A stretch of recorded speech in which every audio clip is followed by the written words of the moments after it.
नमस्कार दोस्तों, मैं स्मित मिश्रा स्वागत करता हूं एक बार फिर से आप सभी का एमजेटी एजुकेशन में। दोस्तों, वीकली करंट अफेयर की सीरीज को आगे बढ़ाते हुए हम लोग बात करेंगे इस वीडियो में 1 मार्च से 7 मार्च तक के सभी महत्वपूर्ण क्वेश्चंस के बारे में। वीकली करंट अफेयर की सीरीज कंटिन्यू रहेगी और इसमें आपको हर एक सप्ताह भर का रिवीजन करवाया जाता है। तो इस बार थोड़ा सा लेट हुआ, लेकिन कोई बात नहीं, अगली बार से मैं समय पर देने का प्रयास करूंगा। ठीक है, तो वीकली करंट अफेयर बाकी के महीनों की भी दी जाती है। प्लेलिस्ट का लिंक डिस्क्रिप्शन में है, आप सभी का देख सकते हैं। ये सभी एग्जाम के लिए इंपॉर्टेंट होता है। डिटेल एनालिसिस के साथ आपके साथ मैं डिस्कस करता हूं। इसकी क्विज और पीडीएफ भी प्रोवाइड की जाती है। क्विज पीडीएफ आप हमारे एप्लीकेशन से प्राप्त कर सकते हैं, साथ ही साथ हमारे ग्रुप्स वगैरह से भी, व्हाट्सएप हुआ, टेलीग्राम हुआ, इनसे सबसे भी प्राप्त कर सकते हैं। क्विज आप जरूर सॉल्व कर लिया करो। चलिए, तो शुरू करते हैं हम लोग वीडियो को। पहला क्वेश्चन है, हाल ही में किसने 2022 का सर्वश्रेष्ठ फीफा खिलाड़ी का पुरस्कार जीता? तो दोस्तों, लियोनेल मेसी ने जीत लिया है फीफा का ये सर्वश्रेष्ठ खिलाड़ी का इस बार का अवार्ड, यानी best player of the year का अवार्ड। लियोनेल मेसी ये अर्जेंटीना के हैं और इस बार इन्होंने अपनी टीम को जिताया फीफा वर्ल्ड कप। आपको पता होगा फीफा वर्ल्ड कप अभी 2022 में हुआ था ना कतर में, तो इसको इसी ने जीता था, अर्जेंटीना टीम ने। और इसी टीम के एक कैप्टन है लियोनेल मेसी, यहाँ पर जो आपको दिख रहे हैं। तो इस बार के ये best FIFA player of the year चुने गए हैं 2022 के लिए। इससे पहले भी ये 6 बार जीत चुके हैं। 2009, 10, 11, 12, 15, 19 और 23 में जीत चुके हैं टोटल। तो सर्वश्रेष्ठ फीफा खिलाड़ी का तो ये पाए। ये वैसे पेरिस सेंट जर्मन क्लब से अब खेलते हैं। अगर क्लब पूछा जाए कहां से खेलते हैं तो आप बताएंगे पेरिस सेंट जर्मन से, और देश पूछा जाए तो अर्जेंटीना से। सर्वश्रेष्ठ फीफा महिला खिलाड़ी का अवार्ड इस बार भी एलेक्सिया पुटेलस को मिला। ये बार्सिलोना की तरफ से क्लब में खेलती हैं और स्पेन देश की तरफ से खेलती हैं। कोच बेस्ट फीफा पुरुष में लियोनल स्कोलोनी को मिला और महिला कोच सेरेना विगमैन को मिला। ये फीफा के अवार्ड हैं और फीफा रिवीजन जरूर करिएगा फीफा वर्ल्ड कप, क्योंकि यहाँ से क्वेश्चंस पूछे जाएंगे। कतर में हुआ था 2022 का फीफा वर्ल्ड कप, जीता अर्जेंटीना ने, हारा फ्रांस। ठीक है, आगे अगला क्वेश्चन है, हाल ही में किस राज्य के मुख्यमंत्री ने पूर्वोत्तर के पहले संपीड़ित बायोगैस संयंत्र का अनावरण किया? तो अभी हाल ही में असम के जो मुख्यमंत्री हैं, इन्होंने असम में पूर्वोत्तर के पहले संपीड़ित, बोले तो कंप्रेस्ड बायोगैस प्लांट का ये अनावरण किए हैं, उद्घाटन किए हैं। यहाँ पर आप आर्टिकल में देख पाओगे, चीफ मिनिस्टर असम के हेमंत विश्व शर्मा, इन्होंने इसका इनॉग्रेशन किया है सोनापुर के डोमोरा पाठार में। 5 टन प्रतिदिन के उत्पादन की क्षमता वाला ये कंप्रेस्ड बायोगैस प्लांट होगा, पूर्वोत्तर का पहला। अगला, हाल ही में फिक्की के नए महासचिव कौन बनाए गए? तो फिक्की के नए महासचिव होंगे अब शैलेश पाठक। यहाँ पर आप आर्टिकल्स में देख पाओगे, Shailesh Pathak appointed FICCI secretary general. FICCI बोले तो क्या होता है? फिक्की का मतलब होता है federation of Indian chambers of commerce and industry. तो इसके अब नए ये महासचिव होंगे।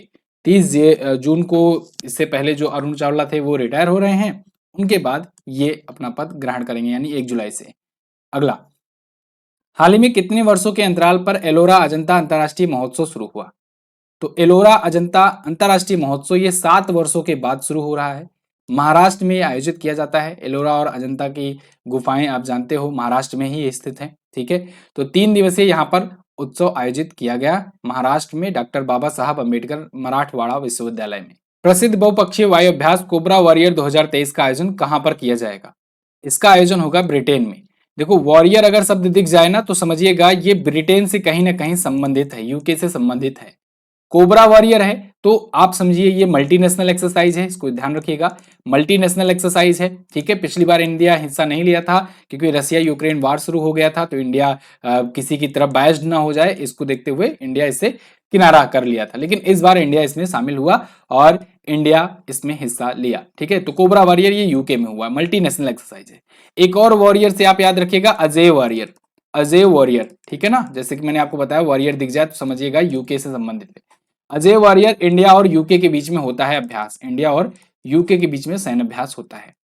तो यहां पर आप देख पाओगे इंडियन एयरफोर्स इसमें पार्टिसिपेट कर रही है मल्टीनेशनल एक्सरसाइज में। ठीक है, इसमें फिनलैंड, स्वीडन, दक्षिण अफ्रीका, अमेरिका, सिंगापुर, ये सब भी हिस्सा ले रहे हैं। 6 से 24 मार्च तक ये आयोजित होगा। अगला, नोकिया ने 60 सालों में पहली बार अपना लोगो बदला। ये नया लोगो किसके द्वारा लॉन्च किया गया? ये नया लोगो उनके सीईओ पेक्का लुंडमार्क के द्वारा लॉन्च किया गया है। नोकिया ने 60 साल में पहली बार अपना लोगो चेंज किया हुआ है। कुछ इस प्रकार से इसका लोगो होगा, नया डिजाइन होगा, कलर भी नया होगा। जो ब्लू कलर था वो भी इसने चेंज कर दिया है बहुत सालों के बाद। ठीक है, नीले रंग को हटा दिया है इसने। तो यानी नोकिया जो है ये अपना रीब्रांडिंग कर रही है। इसके सीईओ पेक्का लुंडमार्क हैं, इनका नाम आप याद रखेंगे, सीईओ पूछे जाते हैं। चेयरमैन है सारी बल्डाओफ। फिनलैंड की कंपनी है नोकिया, 1865 में स्थापित हुई थी, बहुत पुरानी कंपनी है। अगला, हाल ही में 1 मार्च को निम्न में से कौन सा दिवस मनाया गया? तो 1 मार्च को दोस्तों शून्य भेदभाव दिवस यानी जीरो डिस्क्रिमिनेशन डे मनाया जाता है। साथ ही साथ विश्व नागरिक सुरक्षा दिवस यानी वर्ल्ड सिविल डिफेंस डे भी मनाया जाता है। तो उपरोक्त दोनों आपका सही आंसर होगा। 1 मार्च को ही दोनों दिवस मनाए जाते हैं। यहाँ पर आप दोनों के बारे में जान पाओगे। तो देखो, सेव लाइव्स डिस्क्रिमिनलाइज, ये इस बार की थीम थी जीरो डिस्क्रिमिनेशन डे की, जो कि 2014 से मनाया जाता है। ये महिलाओं के अधिकारों की रक्षा करने और उनके सशक्तिकरण और लैंगिक समानता को बढ़ावा देने के लिए मनाया जाता है। वहीं वर्ल्ड सिविल डिफेंस डे जो है, ये नागरिक सुरक्षा के महत्व को, दुर्घटनाओं को या आपदाओं की स्थिति में रोकथाम को जागरूक करने के लिए, जागरूकता बढ़ाने के लिए ये मनाया जाता है। अगला, केरल का कौन सा मंदिर अनुष्ठान कर्तव्यों के लिए रोबोट हाथी को शामिल करने वाला भारत का पहला मंदिर बना? तो ये है इरिंदाज पिल्लई श्री कृष्ण मंदिर। ये केरल में स्थित है और यहाँ पर मंदिर अनुष्ठान कर्तव्यों में जहां पर पहले हाथी यूज किए जाते थे, अब वहां पर रोबोट हाथी यूज किए जाएंगे।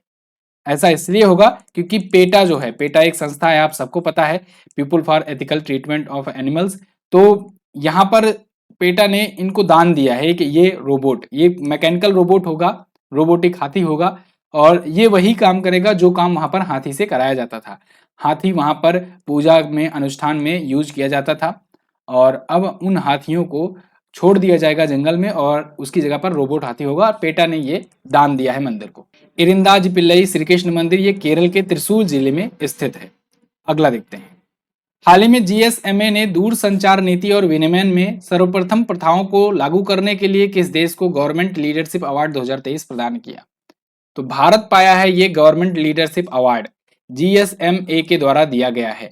किसके लिए दिया गया है? दूर संचार नीति और विनियमन में सबसे बेस्ट प्रथाओं को लागू करने के लिए, बेस्ट एग्जीक्यूशन के लिए। अभी बार्सिलोना में मोबाइल वर्ल्ड कांग्रेस आयोजित किया गया, वहीं पर इसे ये अवार्ड दिया गया है। ठीक है, टेलीकॉम इकोसिस्टम को अच्छे तरीके से कार्यान्वयन करने के लिए। अगला, नासा ने पहली बार किस महिला को अपनी अमेरिकी अंतरिक्ष एजेंसी के विज्ञान प्रमुख के रूप में नियुक्त किया? तो नासा ने अभी हाल ही में निकोला फॉक्स को नियुक्त किया है, अपनी जो साइंस डिवीजन है उसका प्रमुख बना दिया है इन्होंने। यहां पर आप आर्टिकल देख पाओगे, NASA to name first women as agencies science chief, source से।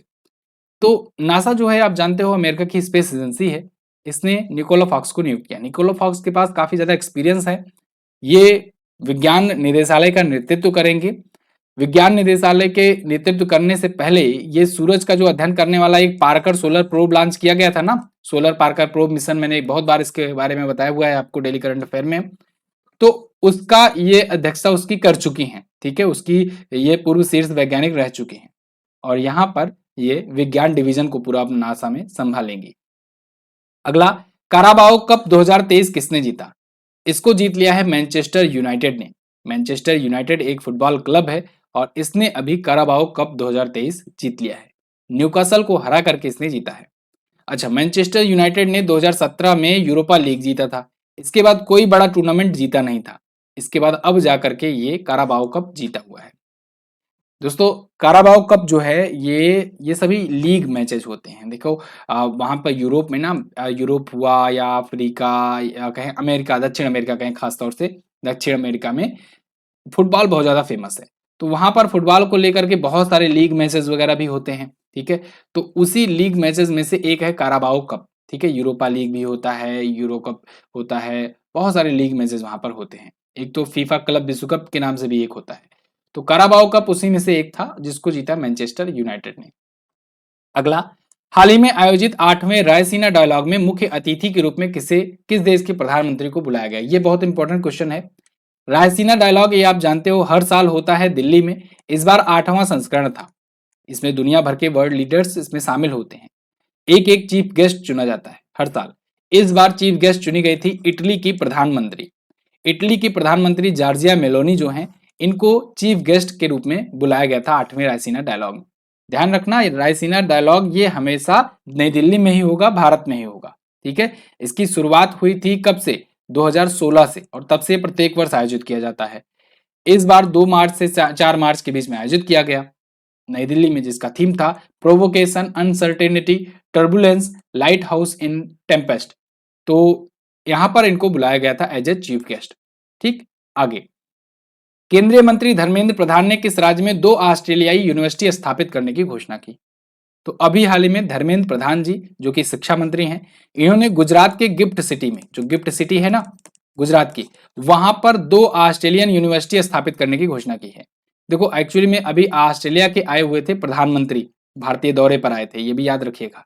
इस महीने कई प्रधानमंत्री दौरा किए। देखो एक तो जॉर्जिया मेलोनी, एक एल्थनी अल्बनीज, और एक अभी 20-21 मार्च में आएंगे जापान के प्रधानमंत्री फुमियो किशिदा। ठीक है, इन सबका नाम आप याद रखेंगे। ठीक, तो फिलहाल गुजरात के गिफ्ट सिटी में 2 ऑस्ट्रेलिया यूनिवर्सिटी स्थापित किए जाएंगे। गिफ्ट का फुल फॉर्म भी याद रखिए, Gujarat international finance tech city. ये एक फ्यूचरिस्टिक सिटी है, बनाई गई है गुजरात में। ऑस्ट्रेलिया से भी अभी एक न्यूज आई थी कि ऑस्ट्रेलिया में स्कूलों में पंजाबी लैंग्वेज को शामिल किया गया है। अगला, हाल ही में सेमीकंडक्टर की आपूर्ति श्रृंखला के लिए चिप 4 वार्ता शुरू की गई। इस वार्ता में अमेरिका, दक्षिण कोरिया, ताइवान, इसके साथ कौन सा देश शामिल है?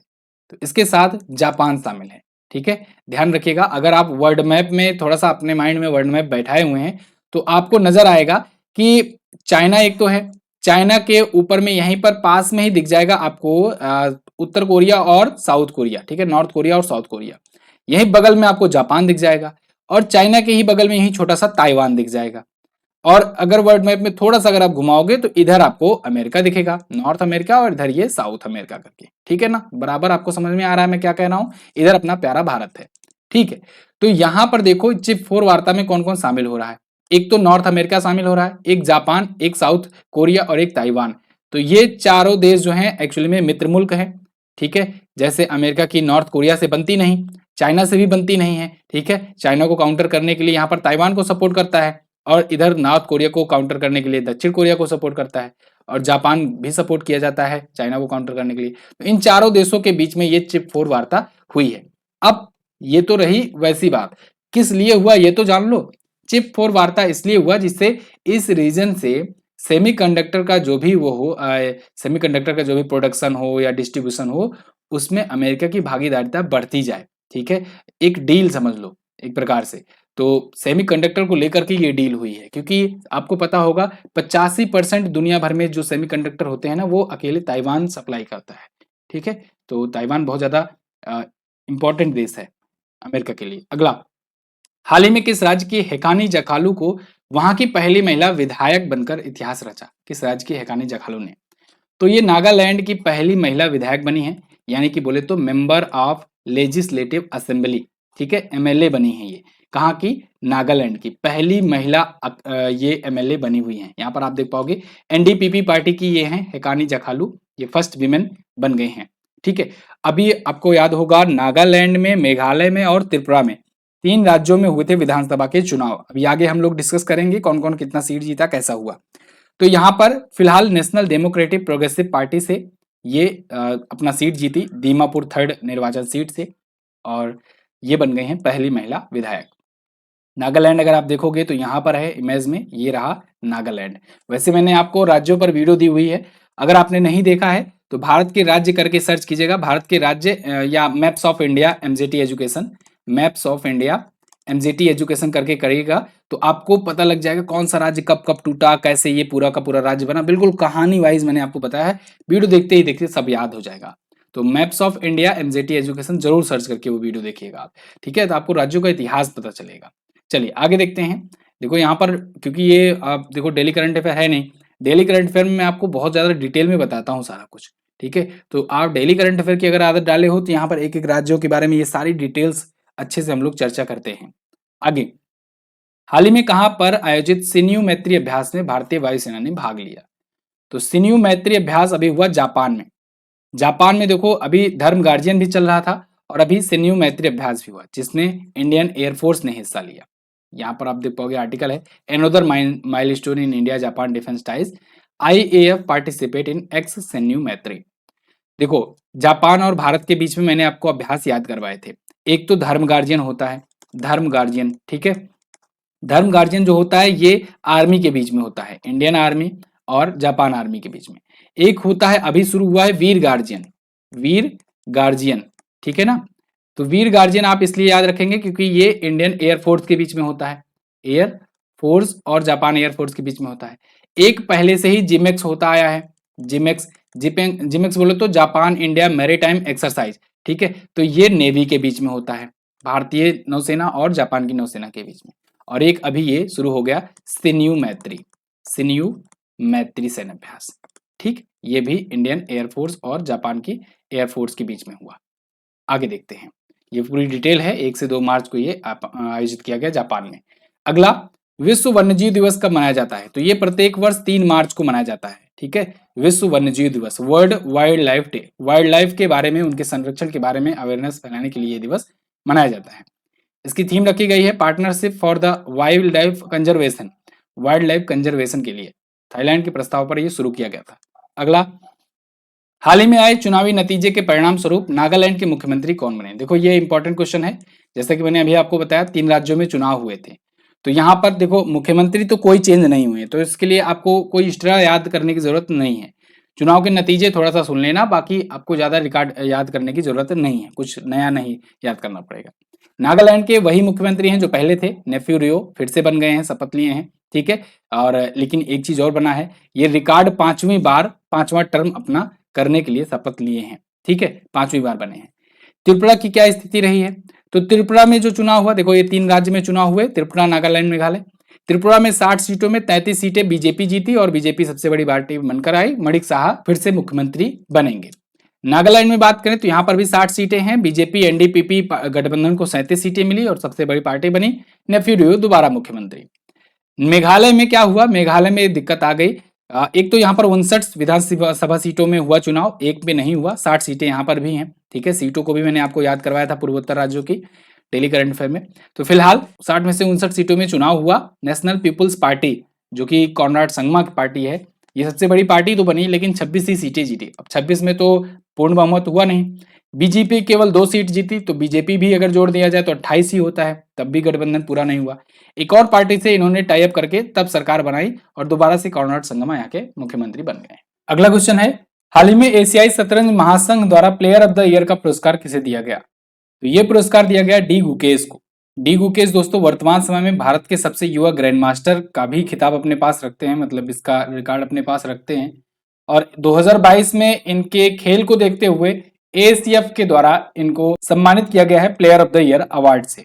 अभी एशियाई शतरंज महासंघ ने बहुत सारे पुरस्कार दिए हुए हैं, इसमें प्लेयर ऑफ द ईयर तो ये चुने गए हैं, इसके अलावा भी बहुत सारे पुरस्कार दिए गए हैं। आपको याद होगा दोस्तों, पिछली साल शतरंज ओलंपियाड हुआ था और भारत ने इसका आयोजन किया था। भारत के तमिलनाडु राज्य के चेन्नई शहर में आयोजित किया गया था, ठीक है, चेन्नई में। तो चेन्नई में ये आयोजित हुआ था, भारत पहली बार आयोजित किया था। एक और खास बात हुई थी, खास बात क्या थी कि भारत ने पहली बार मसाल रिले प्रतियोगिता आयोजित की थी और शतरंज ओलंपियाड के इतिहास में अभी तक मसाल रिले नहीं किया गया था, ठीक है। ओलंपिक की तरह इसमें मसाल रिले किया गया था, ये भी ध्यान रखिएगा। वैसे तमिलनाडु के मुख्यमंत्री एमके स्टालिन को एक अवार्ड दिया गया है इस सक्सेसफुल आयोजन के लिए, इनको मैन ऑफ द ईयर का पुरस्कार दिया गया है। इसके अलावा कोनेरू हम्पी, डी हरिका, आर वैशाली, तानिया सचदेव और भक्ति कुलकर्णी, इन सब ने मिल करके भारत को कांस्य पदक जिताया था। भारतीय महिला टीम के खिलाड़ी हैं, इस वजह से इनको वर्ष की सर्वश्रेष्ठ महिला टीम चुना गया, इनकी टीम को। और वहीं कोच ऑफ द ईयर का पुरस्कार मिला अभिजीत कुंटे को और आरबी रमेश को पुरुष कोच ऑफ द ईयर का अवार्ड मिला। अगला क्वेश्चन, हाल ही में सशस्त्र सीमा बल यानी एसएसबी का नया महानिदेशक किसे नियुक्त किया गया? तो एसएसबी की नई महानिदेशक नियुक्त की गई हैं आईपीएस रश्मि शुक्ला। आईपीएस रश्मि शुक्ला यहाँ पर आपको आर्टिकल में दिख जाएंगी और काफी स्ट्रिक्ट मानी जाती हैं। इनको नियुक्त किया गया है सशस्त्र सीमा बल का नया महानिदेशक। सशस्त्र सीमा बल जो होता है दोस्तों, ये नेपाल और भूटान की सीमा पर तैनात एक सीमा रक्षक बल होता है और ये भी सीएपीएफ का हिस्सा होता है। सीएपीएफ के बारे में मैंने आपको बताया था, ये ऐसी फोर्स होती है, सीएपीएफ बोले तो सेंट्रल आर्म्ड पुलिस फोर्स, ऐसी पुलिस फोर्स होती है जो गृह मंत्रालय के तहत आती है, गृह मंत्रालय के तहत आती है, ठीक है। तो ये गृह मंत्रालय को रिपोर्ट करने वाली ये होती है, फोर्स होती है, जिसे पैरामिलिट्री कहते हैं एक प्रकार से। एसएसबी की स्थापना 1965 में हुई थी, नई दिल्ली में इसका हेडक्वार्टर है। ये नियुक्त होने वाली दूसरी महिला बनी थी। अगला, हाल ही में वो वांग थुओंग को किस देश का नया राष्ट्रपति बनाया गया? तो अभी हाल ही में वियतनाम के नए प्रेसिडेंट बने हैं वो वांग थुओंग, ठीक है। वो वुआंगथोंग ये कम्युनिस्ट पार्टी से हैं और 2026 तक का कार्यकाल इनका रहेगा राष्ट्रपति के रूप में। ये गुएन जुआन फुक की जगह लेंगे। वियतनाम की राजधानी हनोई होती है, मुद्रा डोंग होता है। अगला, अच्छा आपको आगे बढ़ने से पहले बताना चाहूंगा कि हर एक महीने एमजेटी एजुकेशन के द्वारा ई बुक लाई जाती है करंट अफेयर की। अगर आप किसी भी एग्जाम की तैयारी कर रहे हो और अगर आपको चाहिए topic by topic, chapter by chapter, एक एक कंटेंट सब कुछ मिल जाए आपको 100% कवरेज के साथ, तो आप हमारी ये ई बुक ले सकते हैं। प्रत्येक महीने मात्र 20 रुपए में होता है। इंग्लिश वाले स्टूडेंट इंग्लिश वाली ई बुक ले सकते हैं, हिंदी वाले हिंदी संस्करण की ई बुक ले सकते हैं। दोनों ही लैंग्वेज में लॉन्च की जाती है। हर एक महीने का सटीक कंटेंट और साथ ही साथ एंड में आपको प्रैक्टिस सेट भी दिया जाता है, 150 क्वेश्चन का प्रैक्टिस सेट। तो वो बहुत ज्यादा इंफॉर्मेटिव और इम्पोर्टेंट हो जाता है। तो आपको यहाँ पर सूचकांक, मोबाइल पोर्टल, आयोजन सम्मेलन, राज्य योजनाएं, बैंकिंग, राष्ट्रीय अंतर्राष्ट्रीय घटनाएं, पुरस्कार, सम्मान, खेल खिलाड़ी, इस्तीफा, संन्यास, मतलब हर एक चीज मिल जाएगा आपको चैप्टर बाय चैप्टर। वो भी तो आपको एक टारगेट मिला करेगा कि कैसे कैसे आज 2 दिन में हमने ये चैप्टर पढ़ लिया, एक दिन में हमने ये चैप्टर पढ़ लिया। ठीक है, तो इस हिसाब से आप पूरा अच्छे से मैटर तैयार कर पाओगे। ये ई बुक आपको एमजेटी ऐप पर मिल जाएगी। एमजेटी ऐप आपको गूगल प्ले स्टोर पर मिल जाएगा। पिछले 3 से 4 सालों के हर एक मंथ की ई बुक आप ले सकते हो, हर एक साल की ले सकते हो, मतलब हर एक प्रकार की ई बुक लॉन्च की जाती है पिछले 4 सालों से, तो आप किसी भी का ले सकते हो। चलिए आगे देखते हैं। हाल ही में शशिधर जगदीशन को BS banker of the year का अवार्ड दिया गया। ये किस बैंक के एमडी हैं? ये एचडीएफसी बैंक के एमडी और सीईओ हैं शशिधर जगदीशन। इनको BS banker of the year का अवार्ड मिला है इस बार। बीएस बोले तो बिजनेस स्टैंडर्ड, बिजनेस स्टैंडर्ड आपने नाम जरूर सुना होगा, आर्टिकल वगैरह मैं इसका लेता रहता हूँ। एक ये न्यूज़पेपर है, तो इसके द्वारा बैंकर ऑफ द ईयर का अवार्ड दिया जाता है हर बार। तो इस बार एचडीएफसी बैंक को दिया गया है। ठीक है, शशिधर जगदीशन की बात करें तो ये 2020 में 27 अक्टूबर को नियुक्त हुए थे एज ए एचडीएफसी बैंक के सीईओ और एमडी के रूप में। 1994 में स्थापना हुई थी, मुंबई में हेडक्वार्टर है, चेयरमैन है अतनु चक्रवर्ती। अगला, हाल ही में पहला बोडोलैंड अंतर्राष्ट्रीय ज्ञान महोत्सव कहाँ शुरू किया गया? तो ये आयोजित हुआ असम में, अंतर्राष्ट्रीय बोडोलैंड ज्ञान महोत्सव। ये बोडोलैंड जो जनजाति, बोडो जनजाति जो होती है, उनके बारे में अवेयरनेस फैलाने के लिए ये कोकराझार असम में आयोजित किया गया। बोडोलैंड जनजाति असम में पाई जाती है। ये क्वेश्चन बना हुआ है एग्जाम में, पूछा भी जाएगा आगे भी, तो आप इसको याद रखेंगे। तो इसमें बड़े बड़े सेलिब्रिटीज वगैरह सब लोग आए हुए थे। कोकराझार असम में आयोजित किया गया 27 फरवरी से 2 मार्च तक। ये पहला संस्करण था बोडोलैंड अंतर्राष्ट्रीय ज्ञान महोत्सव का। अगला, हाल ही में जारी प्राइम इंटरनेशनल रेजिडेंशियल इंडेक्स में मुंबई किस स्थान पर? तो अभी नाइट फ्रैंक ने एक रिपोर्ट जारी करी और उस रिपोर्ट में बताया कि प्राइम रेजिडेंशियल इंटरनेशनल इंडेक्स में मुंबई आ गया है 37वें स्थान पर। हालांकि मुंबई ने काफी लंबी छलांग लगाई हुई है, और लेकिन दुनिया में सबसे महंगा अगर पूछा जाए शहर, तो उसमें अभी मोनाको है टॉप पर। कौन है? मोनाको। देखो इसमें यह बताया गया ना कि अगर आपके पास $1 मिलियन है तो आप कितनी जमीन कहाँ पर खरीद सकते हो। तो इसमें बताया गया कि मोनाको में अगर आपके पास $1 मिलियन है यूएस डॉलर, तो आप 17 स्क्वायर मीटर ही खरीद सकते हो। वहीं हांगकांग दूसरे नंबर पर है, जहां पर आप 21 स्क्वायर मीटर का की जमीन ले सकते हो। न्यूयॉर्क में 33 स्क्वायर मीटर की जमीन ले सकते हो। मुंबई 33वें स्थान पर है भारत में, हालांकि सबसे महंगा है। भारत का दूसरा सबसे महंगा सिटी है बेंगलुरु, जो कि ओवरऑल रैंक में 63वें पर है। तीसरे पर नई दिल्ली है, ओवरऑल रैंक है इसकी 77। हाल ही में हॉकी इंडिया ने भारतीय पुरुष हॉकी टीम का मुख्य कोच किसे नियुक्त किया? तो हॉकी इंडिया के नए मुख्य कोच होंगे क्रेग फुलटन, पुरुष हॉकी टीम के। ये ग्राहम रीड की जगह पर आएंगे। आपको अगर याद हो तो इस बार भारत ने मेजबानी करी थी हॉकी विश्व कप की, और ग्राहम रीड थे मुख्य कोच। लेकिन भारत का प्रदर्शन बहुत ज्यादा निराशाजनक रहा, ये सेमीफाइनल भी नहीं पहुंची। तो यहाँ पर ये सब देखते हुए ग्राहम रीड पर प्रेशर तो था ही, इन्होंने संन्यास ले लिया, मतलब इस्तीफा दे दिया अपने पद से ग्राहम रीड ने, ठीक है, हॉकी के कोच के रूप में। और क्रेग फुलटन जो नए कोच आए हैं, ये दक्षिण अफ्रीका के हैं, ये अब कोचिंग देंगे भारतीय पुरुष टीम को। वैसे हॉकी विश्व कप की बात जब आ ही गई है तो आपको ये भी पता होना चाहिए कि कौन जीत करके ले गया खिताब। जर्मनी जीता था। जर्मनी ने बेल्जियम को हरा करके, किसको? बेल्जियम को। बेल्जियम पिछली बार की विजेता थी, वैसे बेल्जियम को हरा करके जर्मनी जीत गई खिताब हॉकी विश्व कप का। ओडिशा में राउरकेला और भुवनेश्वर में आयोजन किया गया था। ठीक है, तो क्रेग फुलटन ये अपॉइंट किए गए हैं नए coach of Indian men's hockey team के। 25 वर्षों का इनके पास कोचिंग का अनुभव है। हॉकी इंडिया के अध्यक्ष की बात करें तो वो हैं दिलीप टर्की। आगे, हाल ही में राष्ट्रपति द्रौपदी मुर्मू ने कहां पर 7वें अंतर्राष्ट्रीय धर्म धम्म सम्मेलन का उद्घाटन किया? तो प्रेसिडेंट द्रौपदी मुर्मू जी ने अभी हाल ही में भोपाल मध्य प्रदेश में 7वें अंतर्राष्ट्रीय धर्म धम्म सम्मेलन का उद्घाटन किया है। ये इस बार भोपाल मध्य प्रदेश में आयोजित किया गया। पिछली बार ये आयोजित हुआ था बिहार में, बिहार के राजगीर में, नालंदा में हुआ था। ठीक है, तो 2012 से शुरू हुआ है, इस बार 7वां संस्करण था, भोपाल मध्य प्रदेश में आयोजित हुआ। 15 से ज्यादा देश इसमें हिस्सा लिए। ठीक, पहला वाला पूछा जाएगा तो आप बताएंगे सांची यूनिवर्सिटी मध्य प्रदेश में पहली बार आयोजित किया गया था 2012। अगला क्वेश्चन, हाल ही में किस राज्य में 13वीं शताब्दी के मंदिर की खोज हुई? तो अभी आंध्र प्रदेश में 13वीं शताब्दी के मंदिरों की खोज की गई है और ये कडप्पा डिस्ट्रिक्ट में, आंध्र प्रदेश के कडप्पा डिस्ट्रिक्ट के पुष्पगिरी क्षेत्र में खोजा गया है। बताया जा रहा है कि ये काकतीय वंश के शासकों के द्वारा बनवाया गया था, क्योंकि उस टाइम काकतीय वंश का शासन हुआ करता था, जिनकी राजधानी वल्लूर हुआ करती थी 13वीं शताब्दी में। तो ये कायस्थ राजाओं ने बनाया था और पुष्पाचल नाम से एक पहाड़ी है वहां पर, वहीं पर ये पाया गया। वहां पर वैसे बहुत सारे ऐसे मंदिरें हैं, चिन्नाकेशव, उमा महेश्वर, रुद्रपद, विष्णुपद, त्रिकेतुश्वर, वैद्यनाथ, सुब्रमण्य, बिंगेश्वर, दुर्गा देवी, इनको समर्पित बहुत सारे वहां पर मंदिरें हैं। तो इसीलिए यहाँ पर हरिहर क्षेत्र कहा जाता है। वहीं पर एक और मंदिर अभी मिला है। ठीक है, अगला, क्वाड मंत्रियों के विदेश मंत्रियों की बैठक आयोजन की गई अभी कहां पर?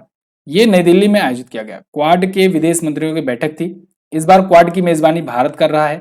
क्वाड बेसिकली 4 देशों से मिलकर के बना एक संगठन है। ये 4 देश कौन कौन से हैं? भारत है इसमें, जापान है, यूएसए है, यूनाइटेड स्टेट्स ऑफ अमेरिका, और है ऑस्ट्रेलिया। ठीक है, तो ये 4 देश मिल करके एक संगठन बनाए हैं क्वाड, चाइना को काउंटर करने के लिए। ठीक है, तो इसी की अभी बैठक थी नई दिल्ली में, ये बैठक आयोजित हुई। ये फॉरेन मिनिस्टर की बैठक थी। तो यहाँ पर एस जयशंकर जी आपको दिख जाएंगे जो इसमें हिस्सा लिए। वैसे अभी कुछ दिन पहले रायसीना डायलॉग भी हुआ था, ये भी आप ध्यान रखेंगे। ठीक है, रायसीना डायलॉग भारत में ही होता है, जिसमें मैंने आपको बताया इटली की जो प्रधानमंत्री हैं वो आई थी। ठीक है, एज ए चीफ गेस्ट, अध्यक्षता एस जयशंकर जी ने की। और क्वाड ग्रुप के बीच मालाबार सैन्य अभ्यास होता है, ये भी आप याद रखेंगे। अगला क्वेश्चन, हाल ही में किस केंद्रीय मंत्री ने पीएम जन औषधि परियोजना ट्रेन को हरी झंडी दिखाई? तो अभी हाल ही में डॉक्टर मनसुख मंडाविया जो कि स्वास्थ्य मंत्री हैं और अश्विनी वैष्णव जी जो कि रेल मंत्री हैं, दोनों ने मिल करके पीएम जन औषधि परियोजना के नाम से एक ट्रेन को हरी झंडी दिखाई है। अब इसके बारे में जानते हैं पूरा डिटेल में, पीएम जन औषधि परियोजना है क्या। बेसिकली देखो, जन औषधि इंग्लिश में अगर बोलें तो जेनरिक, जो जेनरिक मेडिसिन होता है, जेनरिक जरूर आप सुने होंगे। जेनरिक मेडिसिन के बारे में अवेयरनेस फैलाने के लिए एक ट्रेन को हरी झंडी दिखाई गई। मतलब इससे पूरा का पूरा प्रचार से ये ढका होगा ये ट्रेन। ठीक है, बेसिकली इस ट्रेन को छत्तीसगढ़ संपर्क क्रांति एक्सप्रेस भी कहते हैं, लेकिन इस पर पूरा पूरा एडवर्टाइजमेंट किया जाएगा जन औषधि का, जेनरिक दवाओं का, जिससे लोगों के बीच अवेयरनेस फैल सके। ठीक है, तो एक योजना चलाई गई थी 2008 में ही चलाई गई थी ये योजना। ठीक है, यूपीए की गवर्नमेंट के द्वारा, प्रधानमंत्री भारतीय जन औषधि परियोजना। तो उसी को अब प्रमोट किया जा रहा है जेनरिक मेडिसिन को ज्यादा से ज्यादा यूज कराने के लिए। ठीक है, जेनरिक मेडिसिन बेसिकली बहुत सस्ती दवाइयां होती हैं, फॉर्मूला क्योंकि सेम होता है, इस पर कोई ब्रांडिंग नहीं होती है। ठीक है, चलिए, तो नई दिल्ली में हरी झंडी दिखाई गई। अगला क्वेश्चन, हाल ही में एल.एस. बालात्स्की को बेलारूस में 10 साल की जेल हुई, इन्हें किस क्षेत्र में नोबेल पुरस्कार प्राप्त है? तो एल.एस. बालियात्स्की दोस्तों ये बेलारूस के हैं और इनको अभी 2022 का ही नोबेल मिला था। मैंने आपको ट्रिक से याद भी करवाया था। तो ये नोबेल प्राइज पाए थे 2022 में। ठीक है, किसमें? शांति के क्षेत्र में, और शांति के क्षेत्र में। ठीक है, तो इनको अभी 10 साल की जेल हो गई है। क्यों? क्योंकि ये बेलारूस में सरकार के खिलाफ प्रदर्शन कर रहे थे। ठीक है, ये तो हैं एक्टिविस्ट ह्यूमन राइट्स के और वगैरह चीजों के, लेकिन चूंकि बेलारूस जो है आप जानते हो रसिया के पूरा फुल सपोर्ट में रहता है, तो इनको घेर लिया गया और 10 साल की सजा दे दी गई है। ये वियासना मानवाधिकार समूह के सह संस्थापक भी हैं। नोबेल पुरस्कार 2022 की अगर बात करें तो इस बार 2 संगठनों को और एक व्यक्ति को मिला था। व्यक्ति के रूप में यही थे एल.एस. बालियात्स्की जो कि बेलारूस के थे, और मेमोरियल नाम की एक एनजीओ है जो कि रसिया की है, रसिया की एनजीओ, इसको मिला था। और सेंटर फॉर सिविल लिबर्टी ये यूक्रेन का एक एनजीओ है, इसको मिला था। तो इन तीनों को मिला था इस बार नोबेल पीस प्राइज। मैंने ट्रिक से आपको याद भी करवाया था। आप ट्रिक वाली वीडियो देखेंगे तो आपको पूरा का पूरा नोबेल प्राइज के जितने भी विजेता हैं सबको याद हो जाएगा। यहाँ पर मैं कार्ड भी छोड़ दूंगा या फिर डिस्क्रिप्शन आप चेक कीजिएगा, वहां पर आपको मिल जाएगी वीडियो का लिंक। अगला, हाल ही में कहां पर अंतर्राष्ट्रीय योग महोत्सव 2023 का आयोजन किया गया? तो अंतर्राष्ट्रीय योग महोत्सव 2023 इस बार भी उत्तराखंड में आयोजित किया गया। उत्तराखंड के ऋषिकेश में ही हुआ था पिछली बार भी। ठीक है, तो अंतर्राष्ट्रीय योग महोत्सव था ये, और इसमें बहुत सारे देशों के रिप्रेजेंटेटिव्स और जो धर्मगुरु और सब लोग हिस्सा लिए, मतलब अंतर्राष्ट्रीय स्तर पर होता है। 1 मार्च से 7 मार्च तक ये आयोजित किया गया। पुष्कर सिंह धामी जो कि सीएम हैं कहाँ के, उत्तराखंड के, इन्होंने यहाँ पर शिरकत की, उद्घाटन भी किया, शुरुआत भी करी। ठीक है, तो फिलहाल अंतर्राष्ट्रीय योग महोत्सव याद रखिएगा ऋषिकेश में आयोजित होता है और पूछा भी जाता है क्वेश्चन। उत्तराखंड के बारे में बात करें तो आप यहाँ पर देख पाओगे। अच्छा, अभी जोशीमठ आया था चर्चे में, जोशीमठ, ठीक है, ये ध्यान रखिएगा। जोशीमठ है यहाँ पर बहुत तेजी से धंस रही थी जमीनें। वैसे एक रिपोर्ट भी अभी इसरो की आई थी, इसको अभी हम लोग लास्ट में डिस्कस करेंगे। आगे बात करते हैं फिलहाल। अगला क्वेश्चन, ये सारी चीजें जैसा कि मैंने आपको बताया डेली करंट अफेयर में आपको बहुत डिटेल में बताई जाती है, यहाँ पर समय के अभाव में पूरा सब कुछ नहीं बता सकता मैं। राष्ट्रीय रिकॉर्ड धारक ट्रिपल जंपर ऐश्वर्या बाबू पर डोपिंग को लेकर कितने साल का प्रतिबंध लगाया गया? तो राष्ट्रीय रिकॉर्ड धारक ट्रिपल जंपर ऐश्वर्या बाबू पर लगाया गया 4 साल का प्रतिबंध। ठीक है, डोपिंग को लेकर के। ये हैं ऐश्वर्या बापू बापू ये हैं ऐश्वर्या बाबू और इन पर 4 साल का लगा है बैन। ठीक है, एस्टेरॉइड, एनाबॉलिक एस्टेरॉइड पाया गया था इनने इसका सेवन किया था। फिलहाल इनको नाडा के द्वारा प्रतिबंधित किया गया है। एक मैंने नाडा बताया था, एक मैंने वाडा भी बताया था। नाडा मतलब नेशनल एंटी डोपिंग एजेंसी और वाडा मतलब world anti doping agency.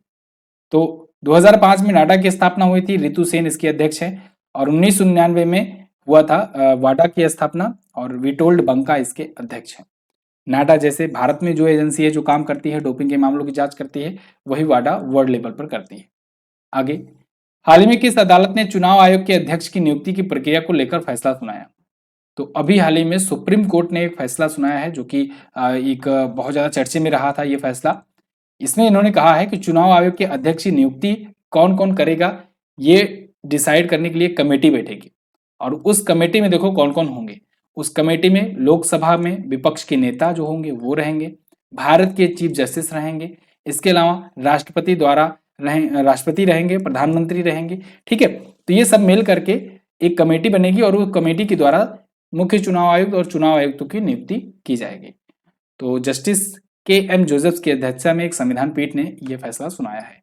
Clear है? आगे, लेकिन ये भी कहा है कि संसद के द्वारा ये कानून बनवाया जाए, पास कराया जाए, उसके बाद ही ये चीजें होंगी, क्योंकि चुनाव आयोग तो एक कॉन्स्टिट्यूशनल बॉडी है, और कॉन्स्टिट्यूशनल बॉडी है, अगर उसमें कुछ परिवर्तन करना है तो कॉन्स्टिट्यूशन में करना पड़ेगा। वैज्ञानिकों ने पृथ्वी के कोर में 5वीं परत के अस्तित्व की पुष्टि की। यह परत किस धातु की बनी है?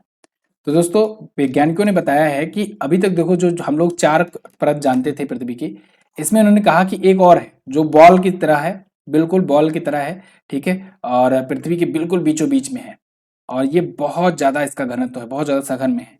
ये भी लोहा और निकल की ही बनी है, लेकिन बहुत ज्यादा कंप्रेस्ड है। यहाँ पर इन्होंने देखिए, यहाँ पर आर्टिकल देख पाएंगे, within earth inner core में lurk in innermost 5th layer, 5वीं इनर मोस्ट लेयर के बारे में बताया है। इसको आपको डेली करंट अफेयर में बढ़िया समझाया गया था। तो ये जो 4 लेयर अभी तक हम लोग जानते थे ना, crust, mental, outer core, inner core, अब इसमें इनर मोस्ट कोर के बारे में बात करी गई है, जो बिल्कुल एक बॉल की तरह होगा। ठीक है, ये कुछ यहाँ पर होगा इनर मोस्ट कोर। ओके, आगे देखते हैं। तो ये जनरल नेचर कम्युनिकेशन में प्रकाशित हुए अध्ययन के अनुसार है, जो कि ऑस्ट्रेलियन नेशनल यूनिवर्सिटी के शोधकर्ताओं के द्वारा प्रकाशित किया गया था। अगला, हाल ही में मऊगंज को मध्य प्रदेश का नया जिला बनाया गया। यह मध्य प्रदेश का कौन सा जिला बना? ये मध्य प्रदेश का बना है 53वां जिला। बहुत ही इंपॉर्टेंट क्वेश्चन है। मध्य प्रदेश का 53वां जिला मऊगंज होगा। ठीक है, और ये रीवा से अलग हुआ है। रीवा, जो लोग गए होंगे मैहर माता दर्शन करने, उनको पता होगा रीवा जिला के बारे में। तो वहीं से अलग हुआ है मऊगंज। ये पहले तहसील हुआ करती थी, इसको अलग करके 53वां जिला बना दिया गया है। ठीक है, 4 मार्च 2023 से। अगला देखते हैं। 54 वर्ष बाद संतोष ट्रॉफी का खिताब किसने जीता? तो ये ट्रॉफी जीत ली है इस बार कर्नाटका ने। संतोष ट्रॉफी, ये किससे संबंधित खेल है? ये फुटबॉल से संबंधित खेल है, और इसकी चैंपियन इस बार बनी है कर्नाटक 54 सालों के बाद। हालांकि कर्नाटक इससे पहले भी जीत चुकी है, इससे पहले 3 बार जीत चुकी है। ये इस बार की चौथी ट्रॉफी है इनकी, लेकिन मेघालय को हरा करके ये काफी वर्षों के बाद, 54 वर्षों के बाद ये जीत पाए हैं। फिलहाल मेघालय को 3-2 से हराए। 76वां इसका संस्करण था। संतोष ट्रॉफी का जो टाइटल स्पॉन्सर होता है वो हीरो होता है, इसलिए कभी कभी आपको हीरो संतोष ट्रॉफी देखने को मिल जाएगा। ठीक, अगला, BBC Indian sports women of the year 2022 का खिताब किसे मिला? ये खिताब भी मिल गया है मीराबाई चानू को। देखो, पिछली बार भी यही जीती थी, 2021 का भी यही जीती थी और 2022 का भी जीत गई। तो लगातार 2 बार बीबीसी इंडियन स्पोर्ट्स विमेन बनने वाली भी ये बन गई पहली खिलाड़ी महिला। ठीक है।